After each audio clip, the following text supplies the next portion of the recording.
Recruiting top talent is one of the most critical responsibilities in fitness facility management.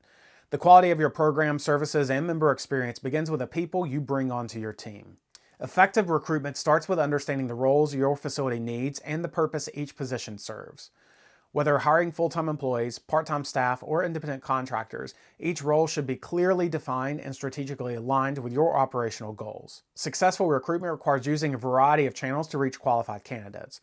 These may include internal postings, online job boards, industry-specific fitness platforms, and partnerships with colleges and universities through internships and experiential learning opportunities. Academic partnerships are especially valuable in fitness facilities, helping organizations build talent pipelines while providing real-world experience for students preparing to enter the industry. Your existing team and membership base can also play an important role into recruitment. Employee and member referrals often produce candidates who already understand the facility's culture, expectations, and community values. Clear communication throughout the recruitment process is essential. Candidates should understand job responsibilities, performance expectations, and the culture of the organization before moving forward. This transparency helps attract individuals who are both qualified and a strong cultural fit. Recruitment is not about filling positions quickly. It's about building a strong, aligned team that supports long-term success. A thoughtful recruitment strategy sets the foundation for effective hiring, onboarding, and retention. By approaching recruitment strategically, fitness facilities can attract talent that supports their mission, strengthens their culture, and elevates the overall member experience.